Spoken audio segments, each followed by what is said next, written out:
Келгенімізге тоқтара 3 ай болды. 3 айдың көлемінде біз Англияның 6 қаласында, үлкенді кішілі 6 қаласына барып үлгердік. Англияда өмір сүру қиын ба? Әлде Англияда үйді жалдау қиын ба? Англияда жұмыс табу қиын ба? Англияда азық-түліктің бағасы қымбат па, арзан ба? Дәрі-дәрмектің бағасы қалай? Медицина қалай? Оқу, білім ағарту, полиция, әкімшілік, жәнедегі көшіп келген адамдарға деген көзқарас және қарым-қатынас қандай екенін барлығын білгілеріңіз келетін болса, менің арнама тіркеліңіздер. Менің есім Черниязов Болат. Қазақстаннан, Астана қаласынан көшіп келдім. Отбасыммен 3 балам бар. Жолдасым қазіргі күнде Лидс қаласының белгілі бір оқу орындарының магистранты. Күндізгі оқу формасы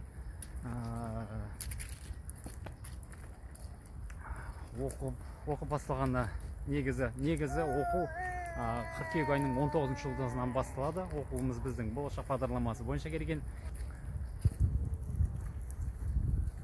Қарасаңыздар болады.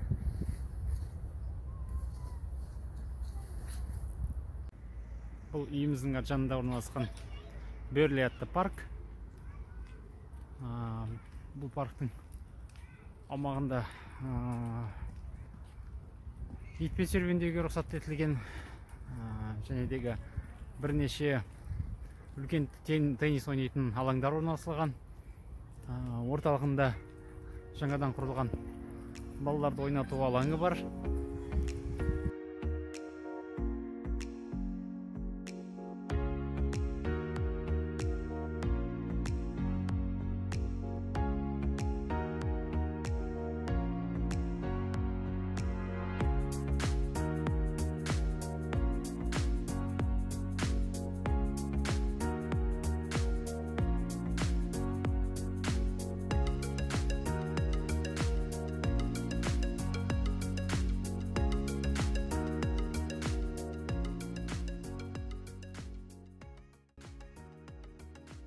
Қоңыр күз. Англияда қоңыр күз. Ағаштардың барлығында қана бітіп кеткен. Жап-жасыл, себебі күнде жаңбыр, ылғалдылық өте жоғары.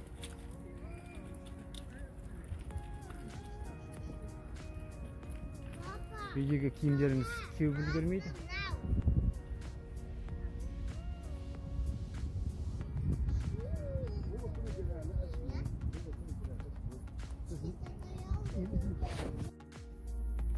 Мынау біздің уақыт бойынша сағат 3:45. Түстен кейін баламды мектептен алып, серуендеп осы парктен шығатын айналатын жеріміз осы. Бұл Лидс қаласының көрінісі. Қоңыр күз, күн салқын, әрдайым да ылғалды болып тұрады. Сол себептен де егер Англияға келетін жағдайларыңыз болатын болса, міндетті түрде өздеріңізбен жылы киімдеріңізді алыңыздар, жәнедегі көбірек жылы киімдеріңізді алыңыздар, аяқ киімдеріңізді реттеңіздер. Аяқ киімдерде бұл біздің ызғарға ұқсамайды. Егер сіздер Алматыдан болсаңыздар, Алматының ауа райымен сәйкес келеді тұспа-тұс. Бірақ ылғал болған соң қосымша аяқ киім өздеріңізбен ала жүріңіздер. Жәнедегі ауа райы құбылмалы. Бір сәтте күн шығып тұратын болса, жарты сағаттан кейін жаңбыр жауып кетеді, одан кейін жел тұруы мүмкін, одан кейін қайтадан күн шығуы мүмкін. Сол себептен де тұрақсыз ауа райы болғандықтан оның барлығына адамның денесі үйренудің біраз уақыт өтеді екен. Біз өзіміз отбасымызбен үйренгенше осы 2 айдың көлеміне өтті. Бірақ қазір жақсы. Осы парктерді аралап, Англияның қызықтап, тамашалап жүрміз. Англияның көп жерлері алдында айтқандай таулы мекен. Осындай жасыл шөпті бізде қараша айында кездестіру деген мүмкін емес. Бұл біздің бір сентябрь, октябрь айлары сияқты. Жалпы табиғаты керемет енді. Сұлулығымен менің бала күнімде туған жерім Шығыс Қазақстан облысы Қатон-Қарағайдың ауа райына сәйкес келеді.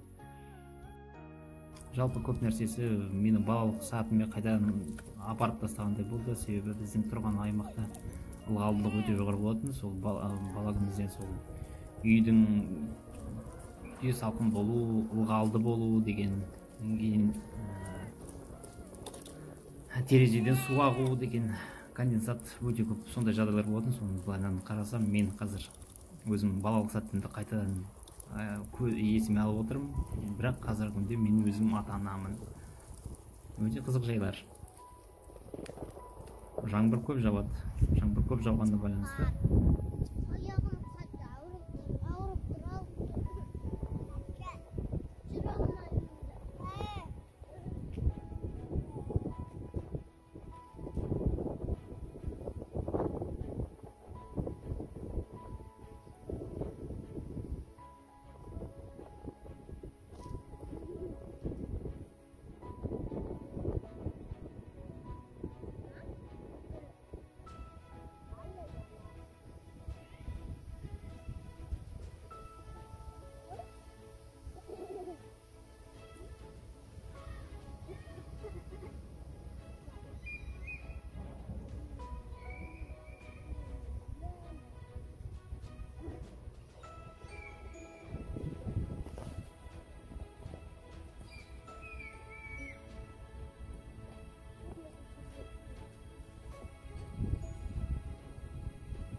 Ұлыбританияның батыс Йоркшир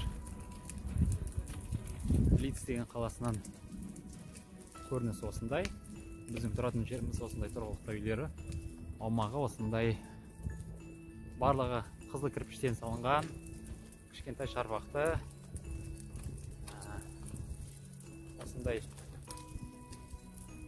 әдемі ағаштармен, орысша айтқан кезде живая изгородь деп айтылады, отырғызылып қойылған. Сондай барлығы көрікті. Барлығы қазір қараша айының 23-ші жұлдызы. Күз, салқын. Айдың осы қараша айының басында 10-11 градус болса, қазір ол температура 7-6 градусқа төмендеді. Бүгін ерекше күн болып тұр. Түске дейін жаңбыр жауды. Түстен кейін осындай күн жылы. Англияға тән ауа райы, бірақ дәл бұлай күн шығып тұрғаны тән емес. Себебі әрдайымда жаңбыр болатын жерде күн шығу бір сирек құбылыстардың бірі. Өздеріңіз көріп тұрғандай нағыз классикалық англиялық үлгідегі үйлер, екі қабатты. Мына алдымызда көрініп тұрған үйлер, бұл екі отбасыға арналып салынған үйлер. Үйлердің барлығы сырты кірпіш болып көрінгенмен де, бірақ сапасы жағынан және дегі жылу оқшаулау материалдары бойынша біздікіне жетпейді. Себебі жылу оқшауыш материалдар қолданбайды. Өзінің үйіңді жағып отырған жылуының барлығы далаға кетіп жатады. Англияның Йоркшир деген аймағының орталық болып саналатын Лидс қаласы Лондоннан кейінгі үшінші экономикалық аймақтардың бірі. Байлығы жөнінен және дегі халықтық әл-ауқаты жағынан, экономикалық күші жайынан үшінші орында. Англияда қалалардың саны өте көп және ауылдардың сандары өте көп. Бұл Лидс қаласында, Лидс қаласы және Лидстің төңірегіндегі қалашықтардың барлығында 2,5 миллион адамдай тұрады екен. Ал аумағы болса осы қаланың өзі бір Астананың төңірегіндей болады. Қалада тек қана автобустар жүреді. Англияның барлығы осындай таулы мекен болғандықтан әрдайым да жасыл ағаштар, көгалдар.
Ал мына болса медикалық орталықтар. Мына орталықтың аты Берли парк деп аталады.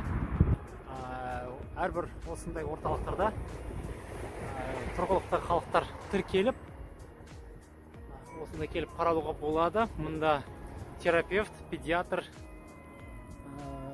негізгі врач общей практики дейді ғой, барлығын қарайтын дәрігерлер отырады. Егер сізде NHS деген құжатыңыз болатын болса, NHS национальный NHS халықтық денсаулық сақтау ұйымы, сол номеріңізді айтасыз, және де өзіңіз тұрғылықты мекен жайыңыз бойынша осындай орталықтардың біріне тіркелесіз. Егер қандай да бір номер, қандай да бір жағдай болып қалатын болса, онда сіз сол NHS номері бойынша сіз хабарласып,